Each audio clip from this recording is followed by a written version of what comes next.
السلام علیکم دوستو، دل کی گہرائیوں سے حسین محفل چینل میں آپ سب کا خوش آمدید۔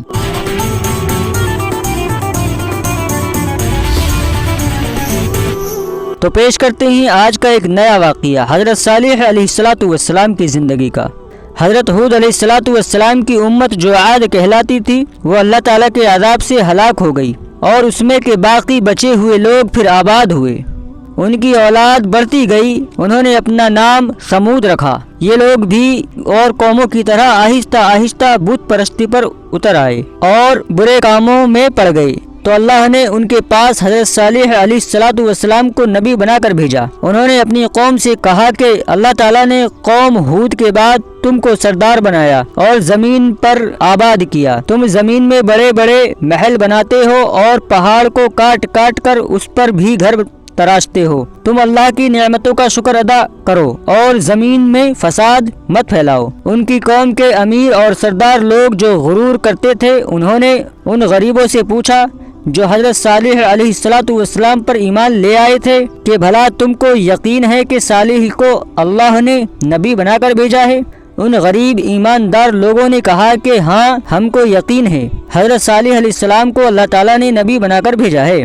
اس پر مغرور امیر کہنے لگے کہ اچھا تم ایمان لاؤ، ہم تو ایمان نہیں لاتے۔ ان امیر لوگوں کو یہ تعجب ہوا کہ اگر اللہ پاک کسی کو نبی بنا کر بھیجتے تو ہم امیروں میں سے کسی کو نبی بناتے۔ حضرت صالح علیہ السلام برابر اللہ تعالیٰ کا پیغام ان کو پہنچاتے رہے، مگر کوئی ان کی نصیحت نہ سنتا بلکہ الٹا مذاق اڑاتے۔ آخر میں ان لوگوں نے فیصلہ کر لیا کہ حضرت صالح علیہ السلام سے کہا جائے کہ اگر سچے نبی ہیں آپ تو اس پہاڑ میں سے اونٹنی پیدا کر دیں، ہم آپ پر ایمان لے آئیں گے اور جانیں گے کہ آپ سچے نبی ہیں۔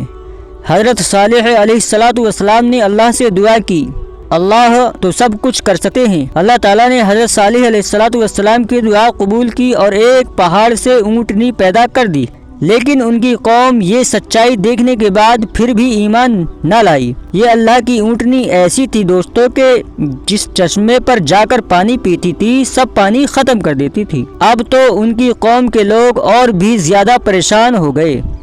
حضرت صالح علیہ السلام نے اپنی قوم سے کہا کہ دیکھو، اس اونٹنی کی باری مقرر کر لو، ایک روز تمہارے جانور چشمے سے پانی پئیں گے اور ایک روز یہ اونٹنی پانی پیے گی، لیکن دیکھو اس کو بری نیت سے ہاتھ نہ لگانا، یعنی اس کو تکلیف نہ پہنچانا، ورنہ تمہارے حق میں اچھا نہیں ہوگا۔ تو کچھ روز تک وہ اونٹنی کو حیرت سے دیکھتے رہے۔ ان کی قوم کے چند لوگوں نے ایک دن مشورہ کر کے اونٹنی کو مار ڈالا۔ حضرت صالح علیہ السلام کو اس کی خبر ہوئی تو آپ کو بہت رنج ہوا، اور انہوں نے اپنی قوم سے کہا کہ میں نے تم کو منع کیا تھا کہ اس اونٹنی کو تکلیف مت دینا، ورنہ تم پر جلد اللہ کا عذاب آئے گا، مگر تم نہ مانے۔ اب تم لوگ اپنے گھروں میں 3 روز اور مزے کر لو، اس کے بعد اللہ کا عذاب آئے گا جو تم کو ختم کر دے گا۔ تو دوستو پھر کیا تھا؟ چنانچہ ایسا ہی ہوا۔ اللہ تعالیٰ نے حضرت صالح علیہ السلام اور ان لوگوں کو بچا لیا جو ایمان لے آئے تھے، لیکن جو لوگ ایمان نہیں لائے تھے، ایک بڑی ہیبت ناک اور خوفناک آواز پیدا ہوئی جس سے وہ اپنے گھروں میں اوندھے پڑے رہ گئے اور مر گئے۔ ایسا معلوم ہوتا تھا کہ کبھی یہاں پر کوئی رہتا ہی نہیں تھا۔ تو میرے پیارے دوستو، جو لوگ خدا کے حکم پر نہیں چلتے اور پیغمبروں کا کہنا نہیں مانتے، ان کا یہی حال ہوتا ہے۔ اللہ پاک ہم سب کو اپنے عذاب سے بچائے اور اپنے رسول کی اطاعت نصیب کرے، آمین۔ تو میرے پیارے دوستو، یہ تو تھی حضرت صالح علیہ السلام کی کہانی۔